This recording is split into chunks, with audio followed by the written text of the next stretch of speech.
नमस्ते सबको और thank you for joining me today for my lessons. 44th session है हमारा, 44वां आज गीता के ऊपर। हम चैप्टर 3 के 22 श्लोक तक पूरा कर चुके हैं। आइए हम सब पहले प्रार्थना कर लेते हैं, फिर शुरू करते हैं। ओम विश्वानि देव सवितर दुरितानि परासुव यद भद्रम तन्न आसुव। हे परमेश्वर, जितना भी दुरित है, जो भी बुरा है, बुरे विचार, बुरी बातें, बुरे लोग, बुरी घटनाएं, बुरे कर्म और बुरे कर्म फल, इन सब से हमको दूर रखो। और जो भी अच्छा है, जो भी भद्र है, जो भी शुभ है, वो हमें प्राप्त कराओ, वो हमें दिलाओ। यही प्रार्थना है। पिछले हफ्ते हमने 22 तक कंप्लीट किया था।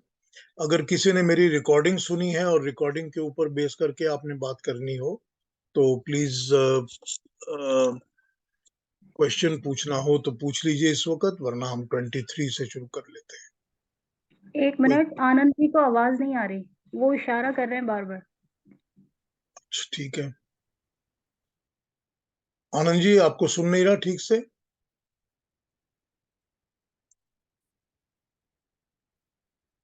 आनंद जी,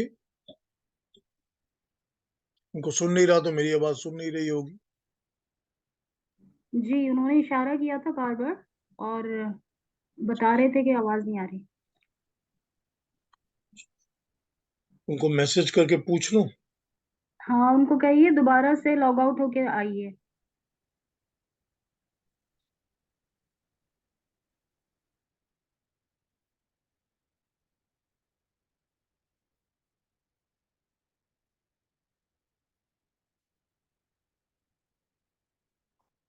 ठीक है, इन द मीन टाइम हम अपना शुरू कर लेते हैं काम और अपना लेसन स्टार्ट कर लेते हैं।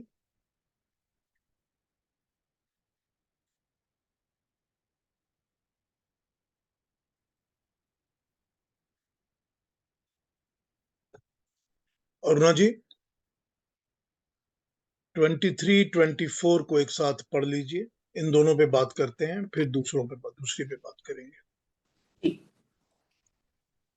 यदि ह्ययन्न वर्तेयै जातु कर्मण्यतन्द्रितः मम वर्त्मानुवर्तन्ते मनुष्याः पार्थ सर्वशः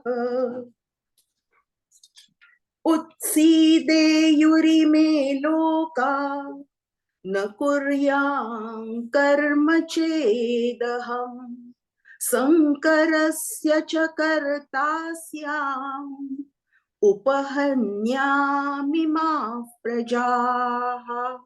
ये हमारे 23 24 हैं, इस पर बात करते हैं। और आइए इसके पहले वर्बेटिम मतलब समझते हैं, उसके बाद चर्चा करेंगे।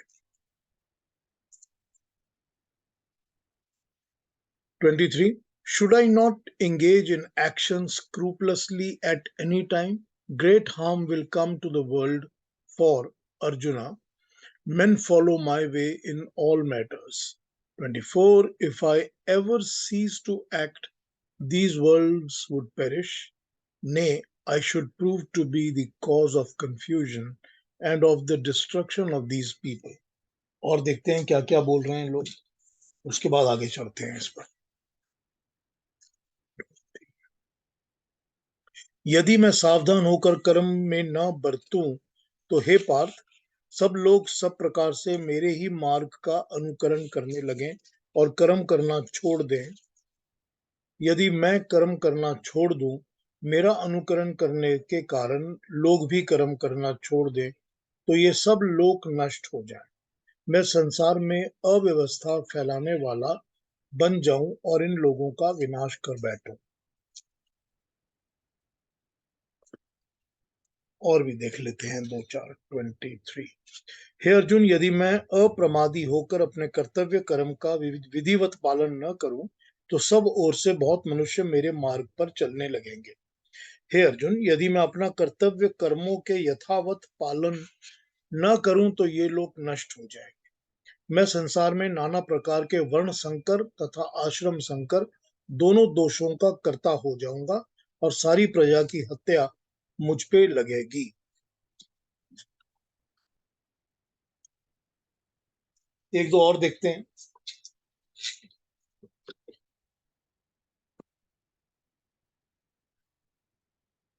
23. Should I not be diligent in performance of my task, O Parth? Other men will follow my example in every way.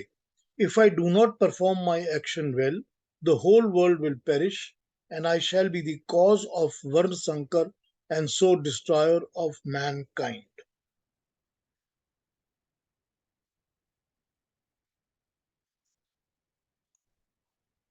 एक और देखते हैं, फिर समझना शुरू करते हैं इसको कि क्या बोल रहे हैं ये लोग। कारण यह है कि यदि मैं सावधान हुआ कर्म न करूं तो हे अर्जुन, सब लोग मेरे ही व्यवहार को देखकर वैसा ही करेंगे, कर्म छोड़ देंगे। यदि मैं कर्म न करूं तो ये सब लोग भ्रष्ट हो जाएंगे। तब मैं वर्ण संकर को उत्पन्न करने वाला हो जाऊंगा और मैं प्रजाओं के हनन करने वाला हो जाऊंगा। हाँ, अड़गड़ानंद जी की देखते हैं डिस्क्रिप्शन क्या दे रहे हैं।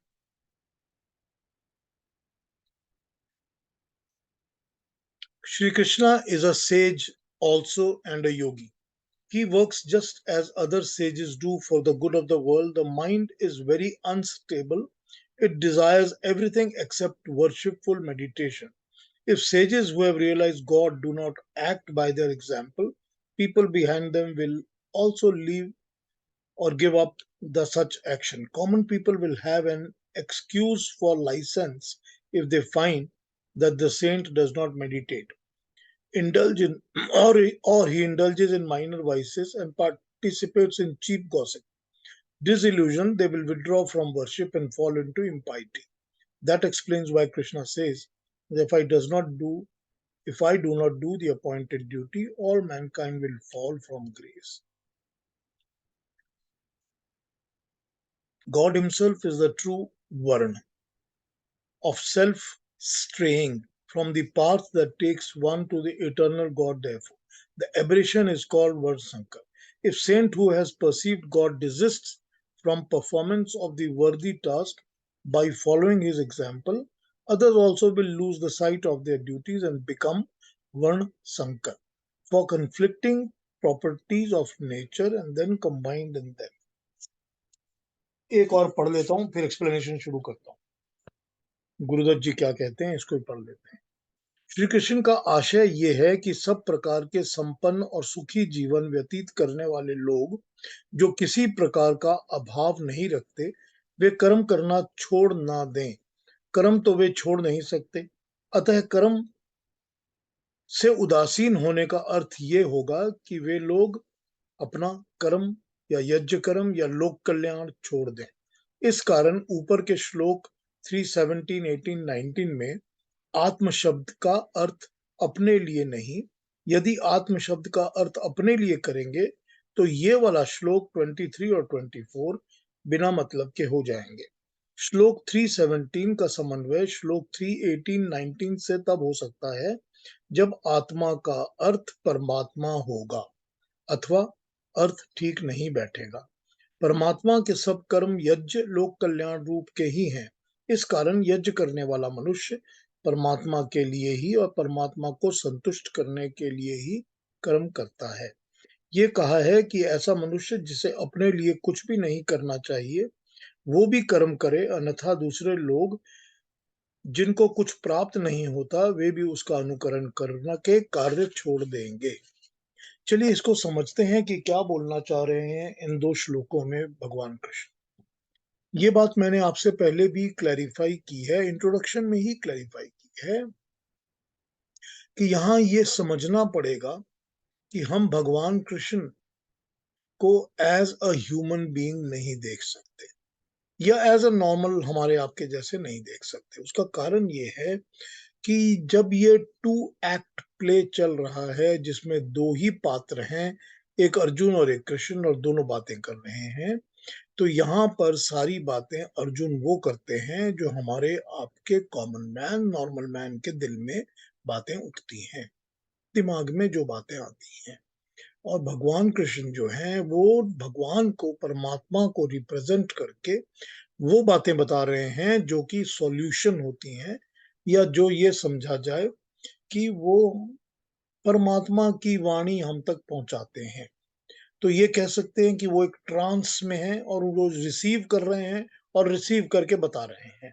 खुद भी यही कहते हैं वो, कि मैं तो वही बता रहा हूं जो मुझे ऊपर से परमात्मा ने कहा तुमसे कहने के लिए, वरना मुझे अब याद नहीं कि मैंने तुमसे क्या कहा था। बाद में यही कहते हैं वो भगवान कृष्ण खुद। तो यहाँ ये समझना पड़ेगा कि जब वो कहते हैं कि क्या मैं अपने कर्म करना छोड़ सकता हूँ, पिछले श्लोकों में जो, जैसा कि हमने अभी देखा 17, 18, 19 वगैरह में यही बात हुई थी कि पर हर मनुष्य को कर्म तो करना ही पड़ता है। बिना कर्म किए तो कोई मनुष्य टिकता ही नहीं, रहता ही नहीं, रह ही नहीं सकता।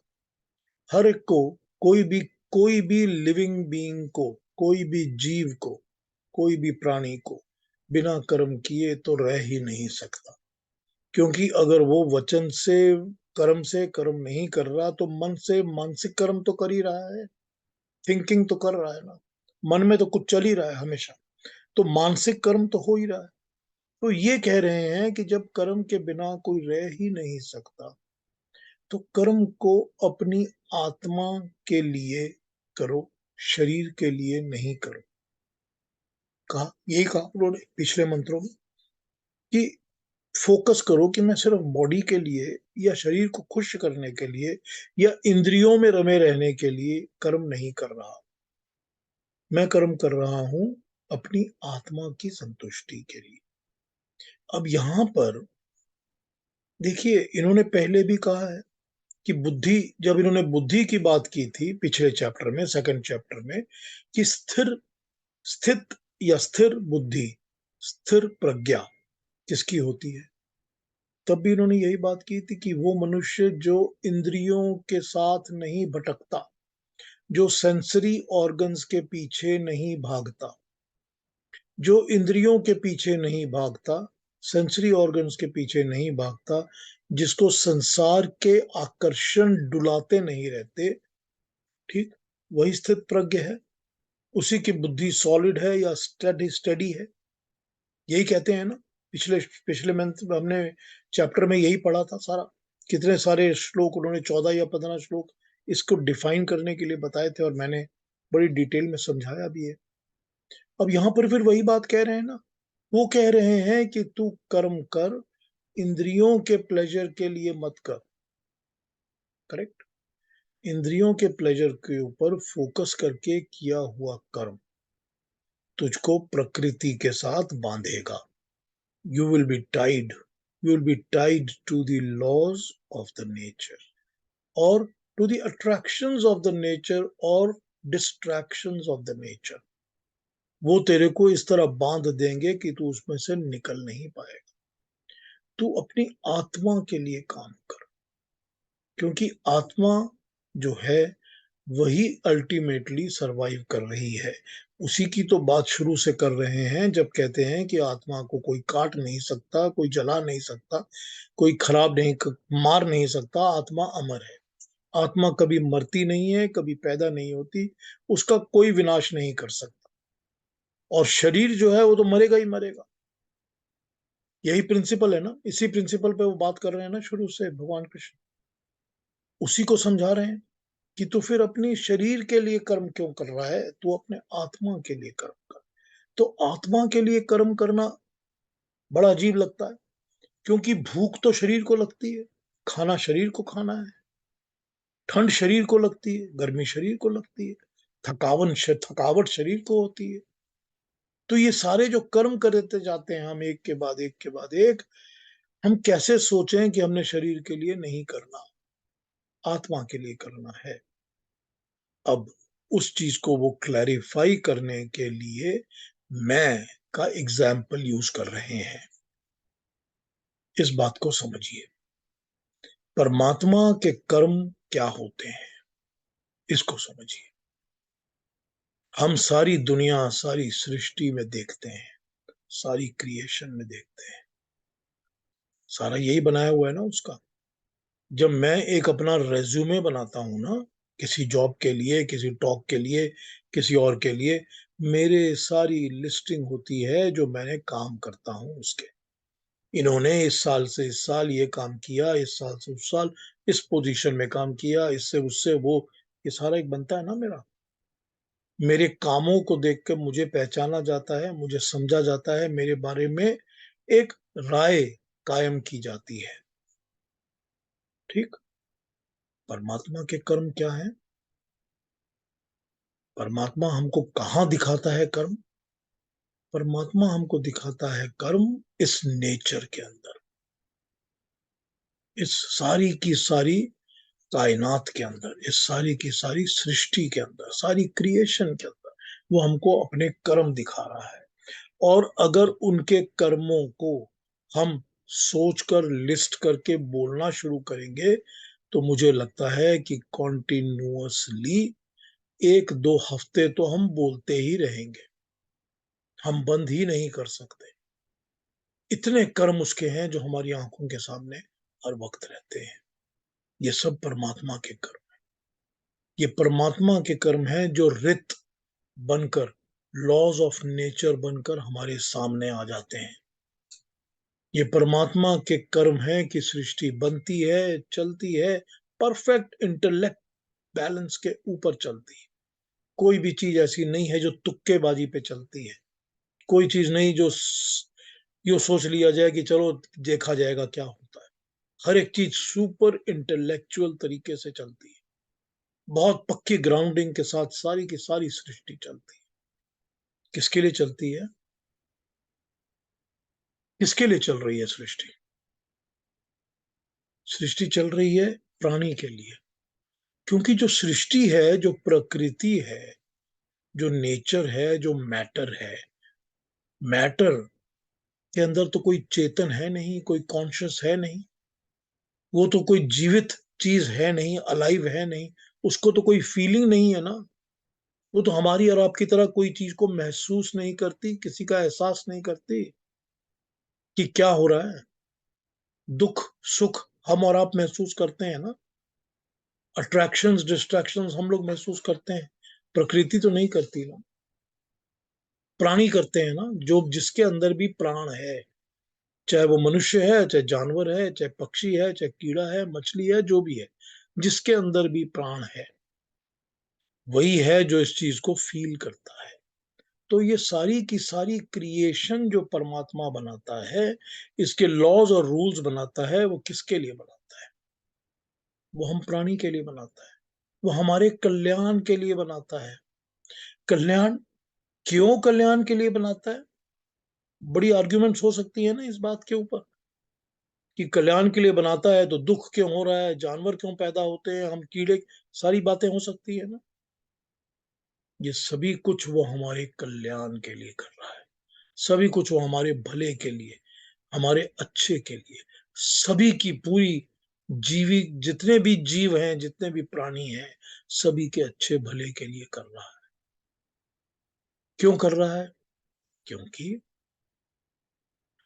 हमने केन उपनिषद के जब टॉक्स की थी, जब लेक्चर की थी, उसमें हमने ये पढ़ा था। क्या पढ़ा था? हमने केन उपनिषद में पढ़ा था कि सारी सृष्टि साधन है और साध्य केवल परमात्मा है। ये सारी की सारी क्रिएशन टूल है, हमारे लिए अवेलेबल टूल्स है। और इस टूल्स को अल्टीमेट करने का, यूज करने का एम सिर्फ और सिर्फ परमात्मा है। इसको समझिए। ये हमको इसलिए दी गई है सारी की सारी सृष्टि कि इसके थ्रू, इसको यूज करके हम ईश्वर तक, परमात्मा तक पहुंच सके। बस यही कारण है। इसीलिए उसने सारी की सारी जीव जंतु बनाए हैं कि जब ये समझ में आ जाए कि मुझे ये वाला जीवन मिला है, उसके बाद ये जीवन मिला है, उसके बाद ये जीवन मिला है, फिर मुझे मानव का, मनुष्य का जीवन मिला है, मनुष्य के जीवन में मुझे ये विचार, मुझे ये अपॉर्चुनिटी मिली है कि मैं ये चीज समझ सकूं और इसका पालन कर सकूं। तो सृष्टि साधन है और साध्य सिर्फ परमात्मा है, लक्ष्य सिर्फ परमात्मा ईश्वर है। सृष्टि जो है वो तो एक टूल है, साधन है, प्राप्त करने का तरीका है। तो भगवान कृष्ण क्या कह रहे हैं? मैं अपने कर्म तो कभी छोड़ नहीं सकता। परमात्मा के कर्म, उसको याद करिए कि परमात्मा के कर्म क्या हैं। कौन से हैं परमात्मा के कर्म? सृष्टि को चलाना, सृष्टि को क्रिएट करना, इसका पालन करना, जिसमें हम और आप सब जिंदा हैं। हमको सबको आपको जीने के लिए जो चाहिए, ऑक्सीजन चाहिए, पानी चाहिए, हवा चाहिए, खाना, जो भी चाहिए वो अवेलेबल करना, ये परमात्मा के कर्म है। परमात्मा का कर्म है कि हमारे लिए सूरज उगना चाहिए, हमारे लिए बादल होने चाहिए, बारिश होनी चाहिए, हमारे लिए खेती और उपजाऊ चीजें होनी चाहिए, पेड़ पौधे होने चाहिए, फल होने चाहिए। ये सब परमात्मा के कर्म है ना। हमारा जन्म होना चाहिए, जन्म शरीर में होना चाहिए, हमको एक माँ बाप मिलने चाहिए, हमको माँ बाप मिले, फिर हमारा शरीर है। शरीर जब ऐसा हो जाए कि हमसे और नहीं सहा जाता, बूढ़ा हो गया, काम नहीं करता, तो हमको एक दूसरा शरीर मिल जाना चाहिए। वो भी तो परमात्मा के कर्म है ना सारे। ये सब परमात्मा के कर्मों को सोचना शुरू करिए।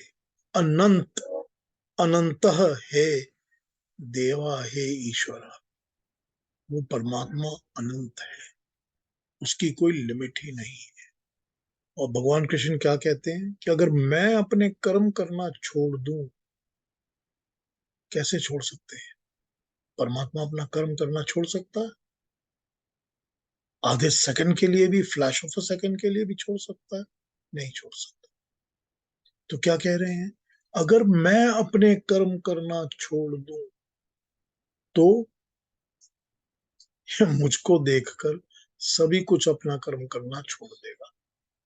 तो ये जितने भी देव लोक में देव हैं, जिनको हम देव कहते हैं, जो हमको कुछ देते हैं, जिनको हम पूज्य समझते हैं, जो भी ये शक्तियां हैं, दैवीय शक्तियां, जिनकी हम पूजा करते हैं, जो हमारा पालन पोषण करते हैं, चाहे वो सूर्य देव हैं, चाहे वायु देव हैं, अग्नि देव हैं, जल हैं, पृथ्वी, जो भी हम, जिनको भी हम देव कहते हैं, वो भी सब अपना कर्म करना छोड़ देंगे।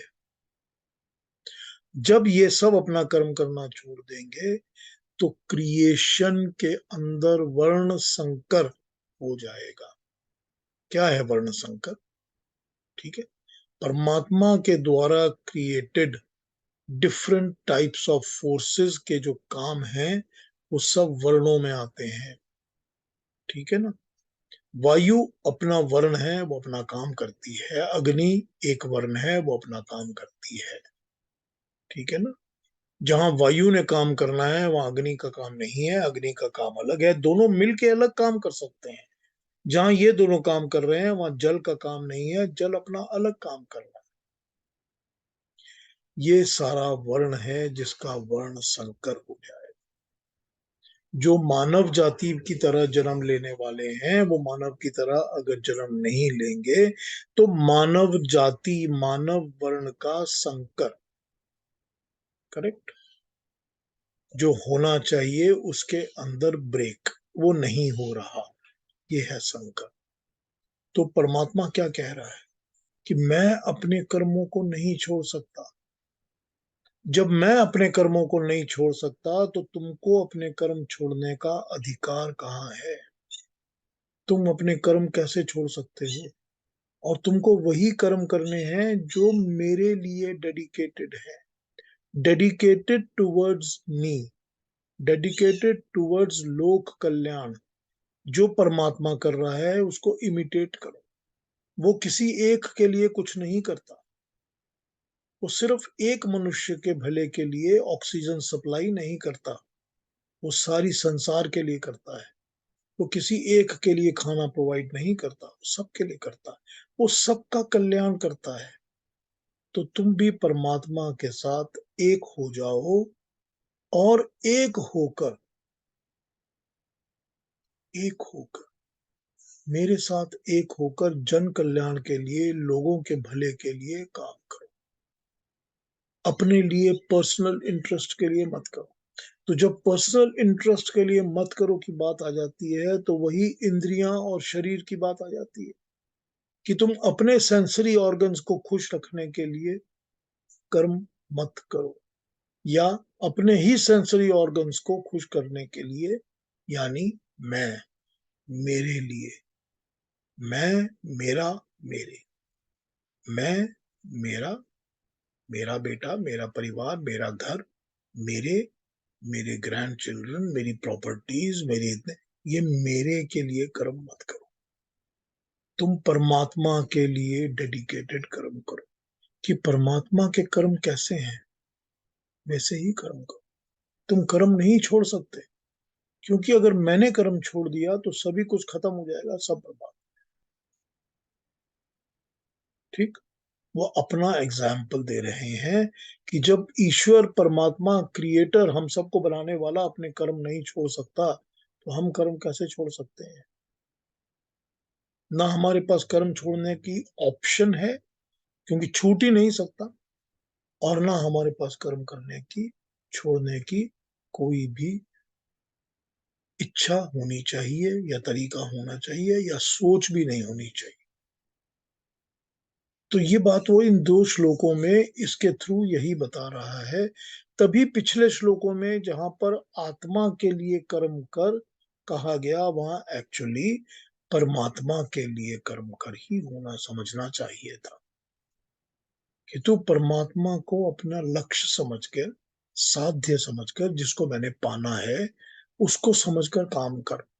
और ये सारी सृष्टि, सारी क्रिएशन तेरे लिए दी गई है, जिसको तू यूज कर। हम सब यूज कर रहे हैं ना, हम ही तो कर तो रहे हैं ना, हम लोग सब यूज। लेकिन हम यूज करके अल्टीमेट एम या पर्पस क्या रखते हैं अपने सामने। हम पर्पस रखते हैं कि 2 मकान और बना लूं, इसको भी बेवकूफ बना दूं, उसको भी बेवकूफ बना दूं, ये भी कर।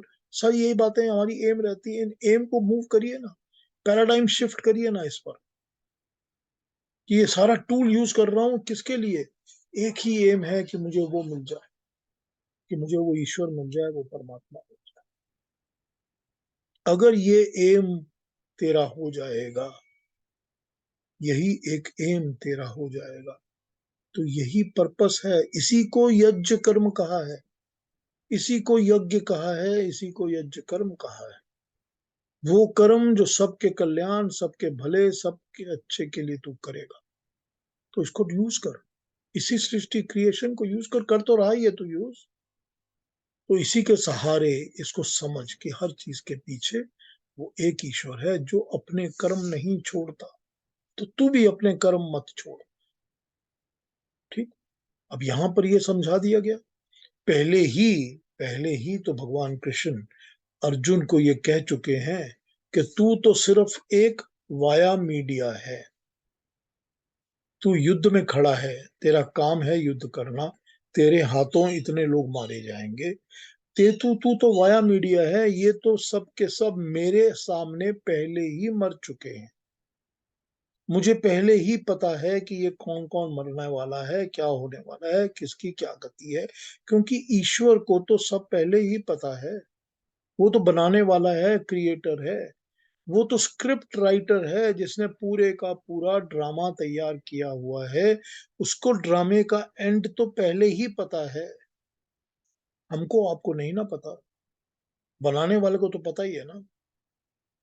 तो जब उसको पता है, और उसने ये सारा का सारा प्रपंच रचा हुआ है, जिसमें हम सब, आप, मैं, तुम, वो सब एक्ट कर रहे हैं, तो अपने अपने एक्ट को पूरी तरह से प्रॉपरली करो। अपने स्वधर्म का पालन करो। यही वो कह रहे हैं अर्जुन को, और एग्जाम्पल दे रहे हैं अपना कि परमात्मा कैसे अपने कर्म को रोक सकता है। तो तू अपने कर्म को नहीं रोक सकता। यहाँ तेरा क्या कर्म है? तेरा कर्म तेरा स्वधर्म है। तेरा कर्म है लड़ना। तू युद्ध करने के लिए आया है, तू युद्ध कर। तू मुंह फेर के भाग नहीं सकता। अब अगले श्लोकों में अब समझाएंगे कि कोई भी इंसान जो आइडियल होते हैं, अगर वो अपना कर्म छोड़ दें, तो उनको फॉलो करने वाले, उनके फॉलोअर्स भी कर्म छोड़ देंगे। वो भी कर्म छोड़ देंगे। तो वही बात कि मैं परमात्मा अपने कर्म नहीं छोड़ सकता, तो मेरे फॉलोअर्स जितने हैं वो अपने कर्म को कैसे छोड़ सकते। तो ये 23, 24 पे हमने बात की। अरुणा जी से 25, 26 पढ़ने को कहता हूँ। इसके ऊपर थोड़ा सा डिफरेंट है उसका सब्जेक्ट। इसके ऊपर कुछ पूछना हो, कहना हो, या मुझसे दोबारा कुछ समझना हो तो मुझसे पूछ लीजिए अभी। उसके बाद फिर अरुणा जी से कहेंगे।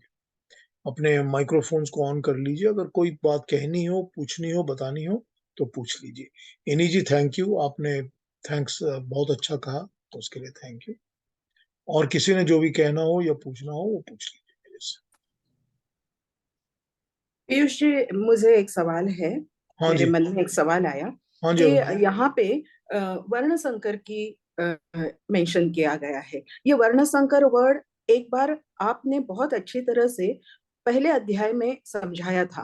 हाँ जी। और वहां पे कैसे अधर्म फैल जाएगा, स्त्री कैसे कुलस्थ स्त्रियां के बारे में बताया गया था। तो क्या यहाँ पे, हेलो, हाँ हाँ हाँ, बोलिए। तो क्या यहाँ पे वही मीनिंग है कि एक तरह से कंफ्यूजन होगा मन में, और डिसीजन लेने में हमें क्या काम करना चाहिए, ये डिसीजन लेने में कंफ्यूजन हो जाएगा आने वाली पीढ़ियों में, ऐसे भगवान श्री कृष्ण जी का कहना है? थोड़ा सा इस पे प्रकाश डालिए। वो तो ये देखिए वो क्या कर रहे हैं कि वो एक कॉन्सेप्ट के ऊपर बात करके मैक्रो माइक्रो हर तरह से समझा रहे हैं कि आप इसको पीटर डाउन कर लीजिए जैसे भी आपको करना हो। हाँ इंदिरा जी, एक मिनट आता हूँ आप पर, कि आप जैसा भी इसको पीटर डाउन करना है कर लीजिए। अब परमात्मा जो क्रिएशन बनाता है उसकी नजर में वर्ण संकर क्या है, ठीक है ना। जब परमात्मा जो क्रिएशन बना रहा है उसके लिए वर्ण संकर क्या है, उसके लिए मानव जाति एक वर्ण है, पशु जाति एक वर्ण है, ठीक है ना। या यूं कहा जाए कि जो पक्षी जाति है वो भी एक वर्ण है। तो उसके लिए वर्ण क्या है कि ये सारे वर्ण संकर हो जाएंगे। उसके लिए कि मैंने अगर इस इंसान को मनुष्य की वर्ण में जन्म देना था और मैं अपने कर्म से चूक जाऊं तो इस इंसान का जन्म एक कीड़े की तरह हो जाएगा, इस आत्मा का जन्म। तो ये वर्ण संकर हो गया। या परमात्मा ने जब वायु भी बनानी है, आकाश भी बनाना है, पृथ्वी भी बनानी है, तो ये वायु आकाश पृथ्वी अपना काम नहीं करें कि जल जो है वो नीचे की तरफ बहने की जगह ऊपर को उठने लगे, अग्नि ऊपर को उठने की जगह नीचे को जाने लगे, तो ये सब वर्ण संकर हो जाएगा उसके। तो परमात्मा के लिए वर्ण संकर क्या है और हमारे लिए क्या है कि वर्ण संकर तो होगा ही होगा। कि जब ये सब परमात्मा के कर्म नहीं होंगे तो हमारे भी। ये बात इसीलिए उठती है क्योंकि शुरू में ही अर्जुन ने अपने ऑब्जेक्शंस में वर्ण संकर की बात कही थी। शुरू में ही अर्जुन ने इसके ऊपर पॉइंट रेज किया था। तो जब शुरू में अर्जुन ने वर्ण संकर पे बात करी थी तो बाद में इसी चीज को एग्जाम्पल की तरह यूज करके भगवान कृष्ण यूज कर रहे हैं कि तू उस वर्ण संकर की चिंता कर रहा है जो तेरे युद्ध करने से होगा। मैं अपने लेवल पर, परमात्मा के लेवल पर तुझे वर्ण संकर समझाता हूं कि क्या होता है। कि इस पर चिंता करने के लिए तुझे एक्सपेंसिव व्यू रखना पड़ेगा कि एक फैमिली के ऊपर, क्योंकि वो फैमिली का ब्रेड विनर युद्ध में मर गया, तो उस फैमिली के ऊपर वर्ण संकर आ गया, हो सकता है ना, हो सकता है। लेकिन पूरे समाज के ऊपर, पूरी सोसाइटी के ऊपर, सारी सृष्टि के ऊपर, सारी क्रिएशन के ऊपर वर्ण संकर क्या है, वो तो परमात्मा के लेवल पर है। कर्म रोकने से जो है वो वर्ण संकर ठीक हो जाएगा, ऐसा नहीं होता। कर्म तो करना पड़ेगा ना। कि मैं अगर युद्ध नहीं करूंगा, मतलब यह है कि मैं अगर युद्ध नहीं करूंगा तो वर्ण संकर नहीं होगा। ये सोचना कर्म को टालने से काम नहीं चलेगा। कर्म तो तुझे करना है, मैं भी अपने कर्म कर ही रहा हूं। और मैं अगर कर्म ही रोक दूंगा तो वर्ण संकर होगा। तब ये नहीं, देखिए अर्जुन कह रहा है कि अगर मैं युद्ध करूंगा और युद्ध करके मैं लोगों को मार दूंगा तो वर्ण संकर हो सकता है। अर्जुन ये कह रहे हैं ना। परमात्मा क्या कह रहे हैं? वो कह रहे अरे मैं तो अगर कर्म ही रोक दूंगा तो वर्ण संकर हो जाएगा, तो कर्म तो करना ही पड़ेगा। अगर मैं कर्म रोक दूंगा, मैं परमात्मा अगर अपने कर्म रोक दूंगा तो वर्ण संकर हो जाएगा। और तू कह रहा है कि मैं युद्ध करूंगा तो वर्ण संकर हो जाएगा, इसलिए तू कर्म नहीं करना चाहता। तो वो एक बड़ी अजीब सी, क्या कहा जाए उसको, वर्बल सिचुएशन क्रिएट कर कर अपनी बात को कंपैरेटिवली समझा रहे हैं यहाँ पर भगवान कृष्ण कि वर्ण संकर क्या है। कि तू ये समझता है कि तू अगर युद्ध नहीं करेगा तो टल जाएगी प्रॉब्लम, लेकिन मैं ये कहता हूं कि मैं अगर कर्म से रुकूंगा तो सारी प्रॉब्लम्स क्रिएट हो जाएंगी। ठीक है ना अरुणा जी? मैंने कंफ्यूज तो नहीं किया आपको? नहीं नहीं, बहुत अच्छी तरह से पीयूष जी। अभी ये भी समझ में आया कि हम सामान्य लोग कितनी छोटी स्तर पे सोचते हैं और परमात्मा का कैनवस कितना बड़ा होता है जिसकी हम कल्पना नहीं कर सकते। जो आपने अभी जो समझाया ना, उससे पता चला। बहुत अच्छी तरह से नहीं समझा। कल्पना वेरी कर गुड। सकते, कल्पना ही नहीं नहीं कर नहीं सकते। नहीं, हाँ लेकिन इंदिरा जी, बहुत क्या अच्छी कहना तरह से चाहते आपने एक्सप्लेन किया। थैंक यू हैं? Very much. हाँ जी, हाँ इंदिरा जी। पीयूष जी, आपने पहले कहा था, ये मुझे याद है कि अम, आत्मा के लिए काम करना चाहिए। पहले मेरे ख्याल से 4-5 सेशंस पहले, तब समझ में नहीं आया था जो आज समझ में आ गया। और दूसरा मुझे सवाल था कि आपने कहा कि हम लोग प्रकृति को उसको उपयोग करते हैं और उसका दुरुपयोग भी करते हैं। हाँ करते ही हैं, उपयोग दुरुपयोग दोनों करते हैं। हाँ, तो फिर दुरुपयोग से क्या होता है? दुरुपयोग से हानि होती है, नुकसान होता है।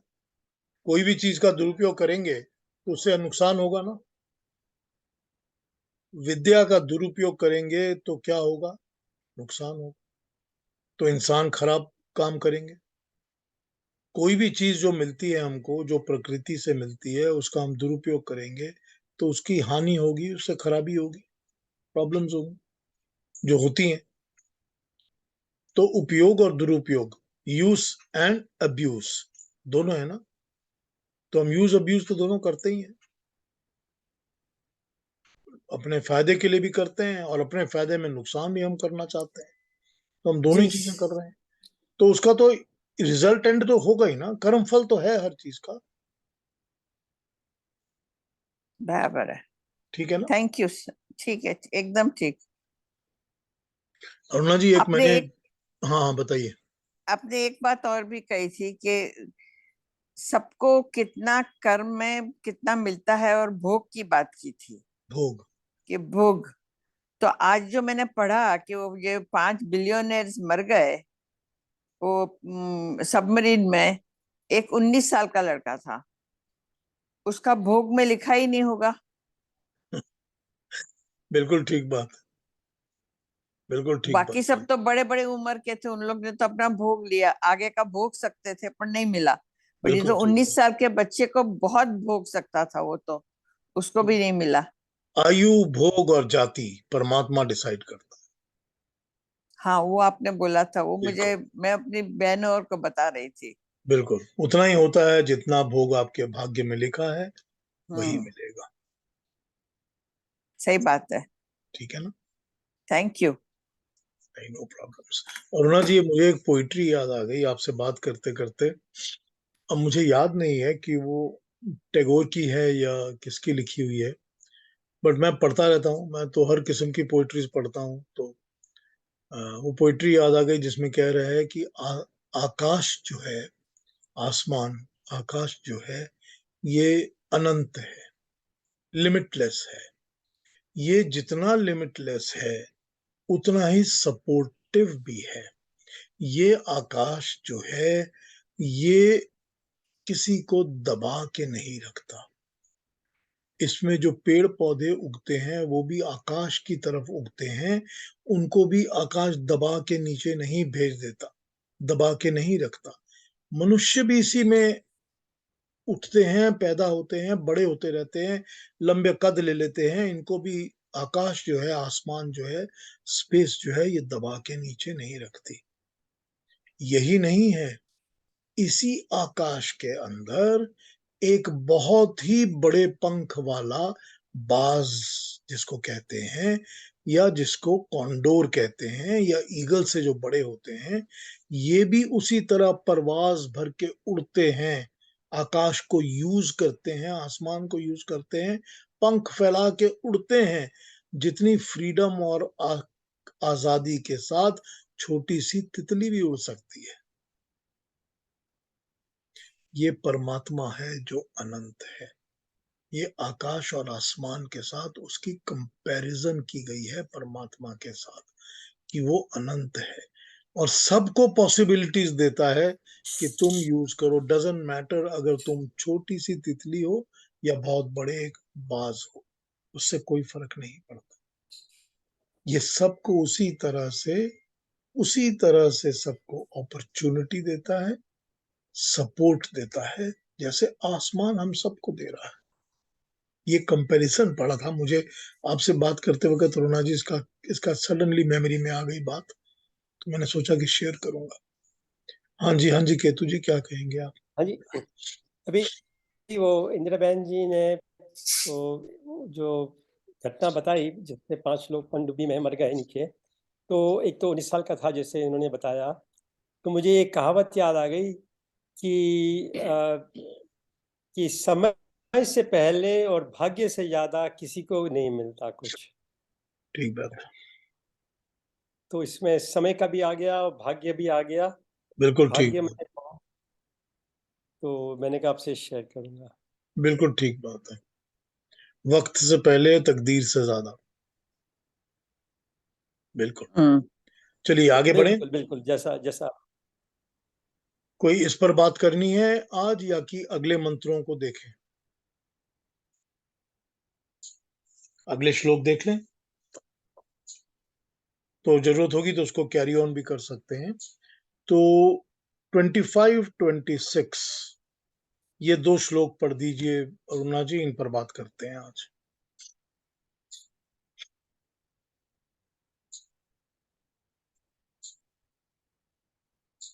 अरुणा जी। आई एम सॉरी, मैं अनम्यूट नहीं कर सक रही थी। नहीं, बोलिए। 25, 26 पढ़ दीजिए। सक्ताः कर्मण्य विद्वांसो यथा कुर्वन्ति भारत, कुर्याद् विद्वांस्तथा सक्तश् चिकीर्षु लोकसंग्रहम्। न बुद्धिभेदै जनये अज्ञानां कर्मसंगिनां, जोषयेत् सर्वकर्माणि विद्वान् युक्तः समाचरन्। हे भारत, जैसे कर्म में लीन अज्ञान जन कर्म करते हैं, वैसे ही अनासक्त, न मोहित हुए, न अटैच हुए ज्ञानी लोग संग्रह में निमित्त लोगों को अपने साथ लगाने के लिए कर्म करते हैं। ज्ञानी पुरुष को अज्ञानियों की बुद्धि में भ्रम पैदा नहीं करना चाहिए, और परमात्मा से युक्त मनुष्य को चाहिए कि सब कर्मों को भली भांति करे और दूसरों से भी वैसा ही करवाए।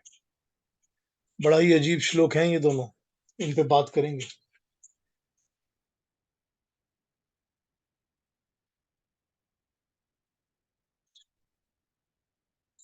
हे अर्जुन, जिन शुभ कर्मों को अविद्वान लोग फल में आसक्त होकर करते हैं, लोक संग्रह की इच्छा वाला विद्वान उन्हें सख्त होकर करता है।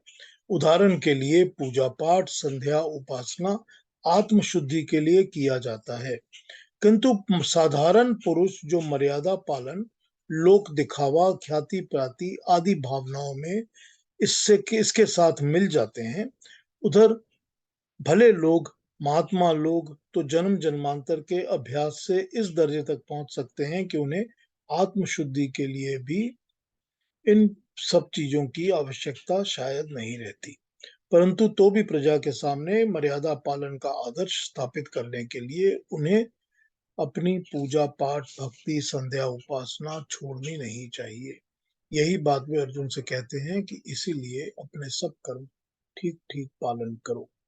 जो पूजा पाठ में और अनुष्ठानों में नाना प्रकार की फल आकांक्षा में आसक्त होकर लगे हुए हैं, उन्हें सन्मार्ग में लाने के लिए उनके अनुष्ठानों का खंडन इस प्रकार नहीं करना चाहिए कि वो इन कर्मों में श्रद्धा छोड़ दें और उनकी धार्मिक बुद्धि ही नष्ट हो जाए, किंतु उन्हें ये समझाने के लिए कि इन कर्मों का कारण निष्फल है, जब तक इसमें दिए हुए उपदेश पर आचरण नहीं किया जाएगा, तब तक भी कोरा तर्कवाद इसको समझाने के लिए, किंतु स्वयं युक्त अर्थात निष्काम बुद्धि से युक्त होकर स्वयं अपने आचरण द्वारा उन्हें एग्जाम्पल सेट कर कर उपदेश दें, जिससे उनकी इन कर्मों के प्रति सेवन करने की जुष्टता या प्रीति नष्ट ना हो।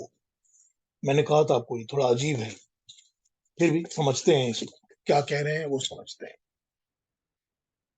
As the ignorant act with feeling of attachment to their actions, even so, O Bharat, the wise ought to act for the presentation of the divinely established world order, rather than confusing and undermining the faith of the ignorant who are attached to the action. The wise man should prompt them to dwell in God and act well as he himself does.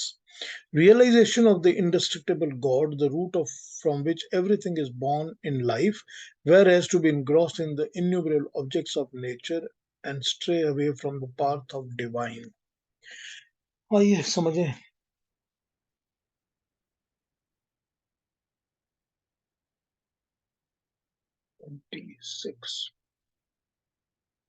कर्म में आसक्त अज्ञानी लोगों की बुद्धि में भेद, दुविधा उत्पन्न न करें।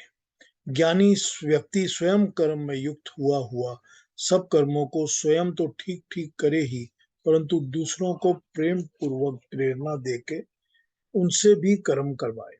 अज्ञानी व्यक्ति के लिए यह संभव नहीं है कि वह कर्म में आसक्ति छोड़ दे। वह कर्म में आसक्ति छोड़ेगा तो कर्म ही छोड़ देगा। इसीलिए ज्ञानी व्यक्ति को चाहिए कि स्वयं तो कर्म में अनासक्त रह के काम करे, परंतु अज्ञानी व्यक्ति को भले ही वो अनासक्त भाव से कर्म ना करे, सक्त भाव से ही कर्म करे, परंतु उसे कर्म करने से की प्रेरणा देता रहे। कहीं ऐसा ना हो कि बुद्धि योग, सांख्य योग के फेर में पड़कर इधर उधर से उसका पल्लू में कुछ नहीं पड़े और कर्म भी छूट जाए। मनुष्य सोचता है कि वो स्वयं कम कर्म कर रहा है, इसलिए वो फल की आकांक्षा में आसक्त रहता है। निष्काम कर्म की बात उसकी समझ में नहीं आती, परंतु तथ्य क्या है, मनुष्य स्वयं कर्म नहीं करता।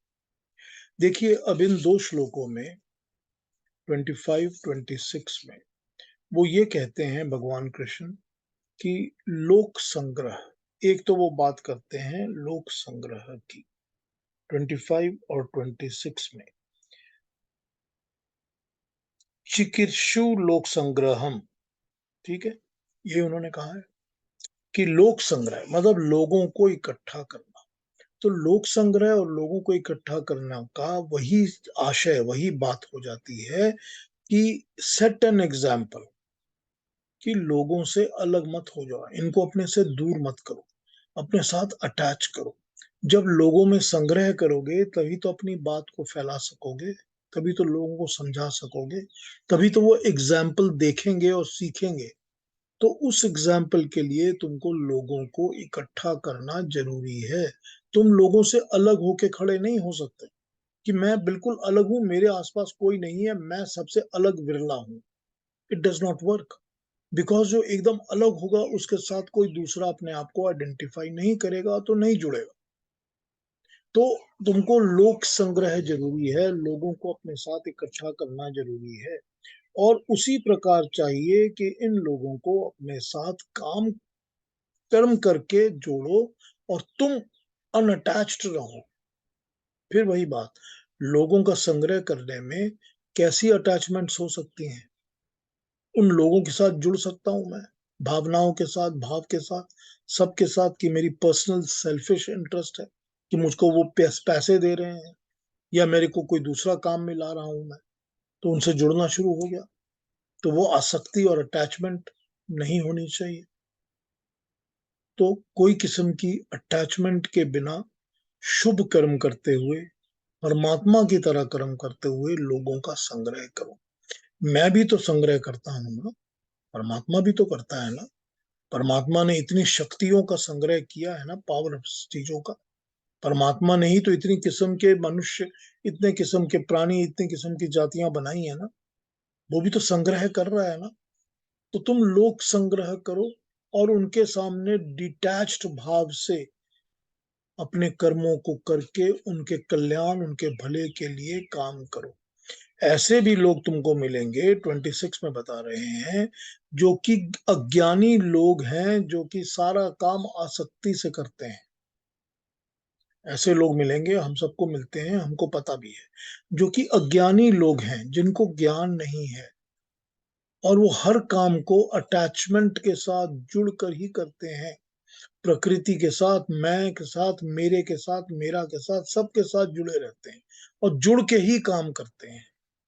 इनको भी इनके कामों में रोको मत, लेकिन तुमको इनके सामने प्रेरणा बनना है। Set an example. जब तुम एग्जाम्पल सेट करोगे तभी तुम इनको इनके रास्ते से हटा सकोगे। अब यहाँ पर भगवान कृष्ण क्या कर रहे हैं कि वो कह रहे हैं कि एक पहली बात तो ये जरूरी है कि तुमको लोक संग्रह करके अपना कर्म करते रहना है, और कर्म करना है अनासक्त भाव से, डिटैच भाव से। और फिर ऐसे लोग तुमको, तुम्हारे साथ जुड़ेंगे जो कि अज्ञानी हैं और जो आसक्त हैं, जुड़े हुए हैं, अटैच्ड हैं। करेक्ट। इनको अपने से दूर मत करो, इनको कर्म करने से रोको भी मत। इनके सामने set an example so that they can be inspired by you and do their action according to your action. इसी तरह से वो आस्ते आस्ते, शनै शनै, धीरे धीरे तेरे एक्शंस के साथ जुड़ेंगे, और तब तू सेट कर सकेगा एज एन एग्जाम्पल, और ये भी अपनी अज्ञानता को इसी तरह छोड़ सकेंगे। अब यहां पर देखिए क्या है कि जितनी भी प्रॉब्लम्स दुनिया में गिनाई जाती हैं, जो भी मनुष्य को होती हैं, जो भी किसी मनुष्य को भी कोई भी प्रॉब्लम जो होती है कि मैं ये ठीक से नहीं सोच सकता, मैं ये काम ठीक नहीं कर सकता, मैंने ये गलती की, मैंने वो, अच्छा, जो भी प्रॉब्लम्स हैं वो ज्ञान और अज्ञान से पैदा होती हैं। ज्ञान प्रॉपर नॉलेज, अज्ञान रॉन्ग नॉलेज, गलत नॉलेज। तो ये जो अज्ञानी लोग हैं, जिनके पास नॉलेज ही गलत है, वो आसक्ति में जुड़े हुए हैं। उनको यही ज्ञान दिया गया है कि दुनिया में जो है उसको लूटो, उसको यूज करो, उसको कंज्यूम करो, उसको बर्बाद करो। अगर ये ज्ञान दिया गया है तो वो यही करेंगे, क्योंकि वो अज्ञानी लोग हैं और वो इसी में जुड़े हुए हैं। तो तुझको ये कहा गया है कि तू इनको रोक मत, इनको जो कर रहे हैं करने दे, लेकिन तू अपना एग्जाम्पल सेट कर। जब तू इनके सामने दिखाएगा कि एक्चुअल क्या होता है, रियलिटी क्या होती है, होना क्या चाहिए, आइडियल क्या है, आदर्श क्या है, तो ये तुझको फॉलो करेंगे। क्यों कह रहे हैं भगवान कृष्ण ये बात? पहले तो कह चुके हैं ना कि जिनको मारना है वो उस तरफ खड़े हैं, जो कि सारे पाप का साथ दे रहे हैं, उनको मारना है। कह चुके हैं ना ये बात। अब दूसरी बात क्यों कह रहे हैं?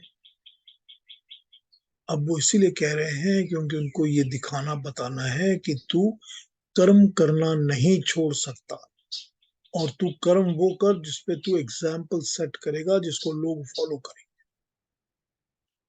अब जो आर्मी है, जो अर्जुन के पीछे खड़ी है, इतनी बड़ी सेना, वो सारी की सारी सेना में जितने लोग लड़ने के लिए खड़े हैं, अर्जुन के साथ युद्ध करने के लिए तैयार खड़े हैं, क्या वो सब के सब डिटैच्ड भाव से अपने कर्म कर रहे हैं या अटैच्ड होकर कर्म कर रहे हैं?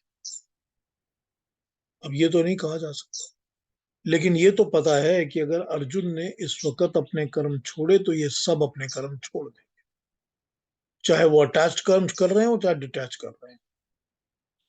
इसीलिए तू अपने कर्म को नहीं छोड़ सकता, इसीलिए तुझको एग्जाम्पल सेट करना है। कौन सा एग्जाम्पल? कि मैं एक बहुत अच्छा योद्धा हूं, मैं एक बहुत वीर हूं, मैं एक बहुत able minded able bodied warrior हूं, जिससे आगे कोई नहीं है, जिसके सामने कुछ नहीं है। तब ये तुझसे इंस्पायर होकर अपना कर्म करेंगे। यहां तू डिफ्रेंशिएशन नहीं कर सकता कि इसको सिखाऊंगा और इसको नहीं बताऊंगा, ये मेरे साथ होगा, ये नहीं होगा। लोक संग्रह, और लोक संग्रह के बाद no differentiation, just set an example. कितनी बड़ी बात है, देखिए कितनी बड़ी बात है ना। सारे देश में, सारे राष्ट्र में, किसी भी कंट्री में, कोई भी एक देश एक मुल्क ले लीजिए आप, जिसके अंदर लोग लोग हैं, जिंदा रहते हैं, उसमें आपको हर टाइप के लोग मिल जाएंगे। आसक्त लोग भी मिल जाएंगे, अनासक्त लोग भी मिल जाएंगे, अटैच्ड भी डिटैच्ड भी, कर्म करने वाले भी मिलेंगे, बुरे करने वाले भी मिलेंगे, सब मिलेंगे। उनके अंदर जो भी कोई उठ के ऊपर उठता है, लीडर बनता है, नेता बनता है, आइडियल बनता है, वो अपने कर्मों के द्वारा ही एग्जाम्पल सेट करता है। वो शो करता है कि करना क्या चाहिए, मैं क्या कर रहा हूं। वो लोगों को लेक्चर देने नहीं जाता कि तू ये कर, तू वो मत कर। वो अपना एग्जाम्पल सेट करता है। ठीक है, आपकी आंखों के सामने है, ऐसे लोग हैं जो खराब हैं, जो खराब एग्जाम्पल सेट करते हैं, सारा का सारा देश, सारा मुल्क उनके पीछे चलता है, खराबी की तरफ बढ़ता जाता है। ऐसे भी देश और मुल्क और लीडर हैं जो कि अच्छे एग्जाम्पल सेट करते हैं, उनके पीछे लोग अच्छे बनते हैं, अच्छे हो जाते हैं, उनके जैसे बनना चाहते हैं। तो यही भगवान कृष्ण यहाँ समझा रहे हैं उसको, तू अपना कर्म कर, तुझको लोक संग्रह करना है। जब तक लोग नहीं होंगे तो एग्जाम्पल किसके सामने सेट करेगा?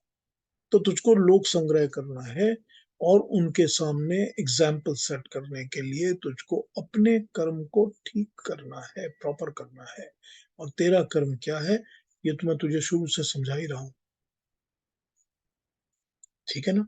इन 2 श्लोकों तक, जैसा हमने अभी किया है 25 26 तक, ये बात अभी तक समझाई है भगवान कृष्ण ने।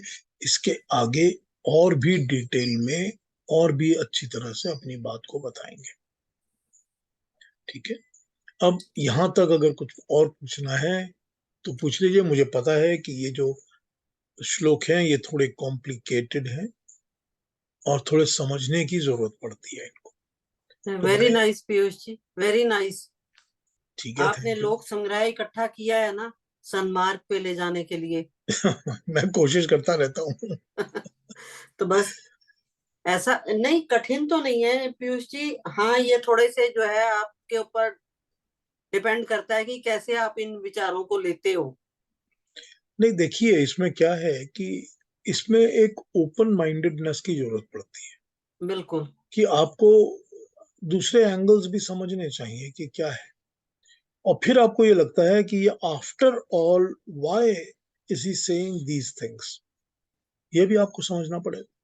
कि वो एक बात कर रहे हैं, फिर एक बात कर रहे हैं, फिर इसको दूसरी तरह समझा रहे हैं, फिर अपने पर्पस से वो नहीं हिलते, क्योंकि उनका जो पर्पस और उनकी जो मेन मैसेज है उससे वो अलग नहीं होंगे, लेकिन समझाने के ढंग वो अलग अलग अलग अलग अलग अलग है। लेते रहते हैं, लेते मेन रहते हैं तो फिर कर्म है ना, कर्म आप मेन कैसे तो, कर रहे हो, किस वे में कर रहे हो, अज्ञानवश कर रहे हो, ज्ञानवश कर रहे हो। हाँ बिल्कुल, बिल्कुल वही है। तो यही वो समझा रहे हैं, और इसको हम कोशिश करते हैं अपनी तरफ से कि सब ठीक से समझाया बजाए, बस पता चले लोगों को। बिल्कुल। लोग निर्माण आपने बहुत अच्छा किया है ये ग्रुप में। थैंक सबके यू, विचार सुनने को मिलते हैं, अच्छे लगते हैं। Thank you, thank you.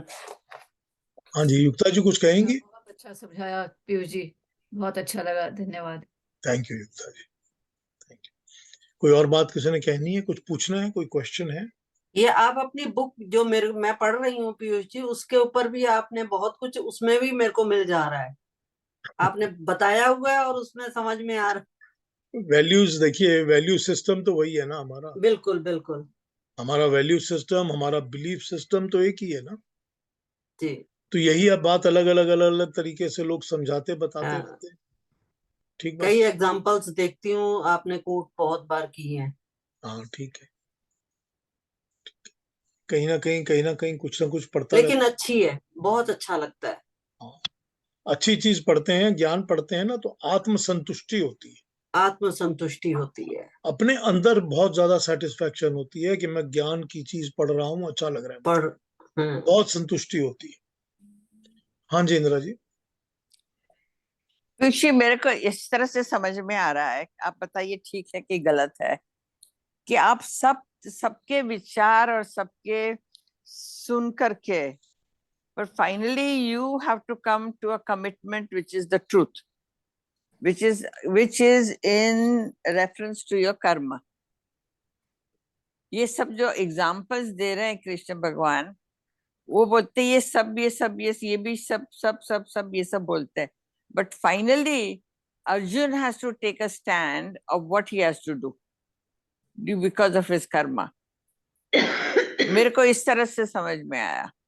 हाँ नहीं, वो ठीक है, जो आपको समझ में आया वो ठीक है। बात ये है कि हमको ये समझना है कि कोई भी एक बात या कोई भी एक प्रिंसिपल सभी की अकल में, सभी की समझ में एक तरह से नहीं आता।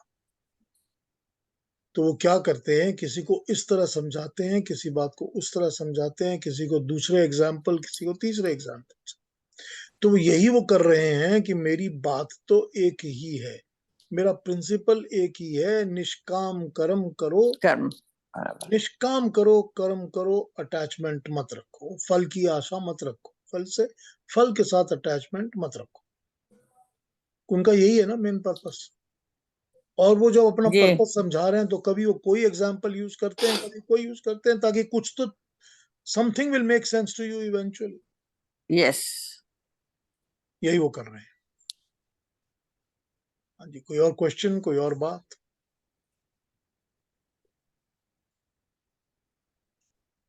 तो बहुत फिर अच्छा कल, लगा, बहुत ही अच्छा लगा। थैंक यू, अच्छा ही लगना चाहिए बस। Thank you very much. तो फिर कल मिलें जी एकदम। सेम टाइम टुमारो, कल ज्वाइन करिए। नमस्ते। नमस्ते नमस्ते सर। नमस्ते सबको। नमस्ते सबको। Thank you for thank you sir. नमस्ते। सबको नमस्ते।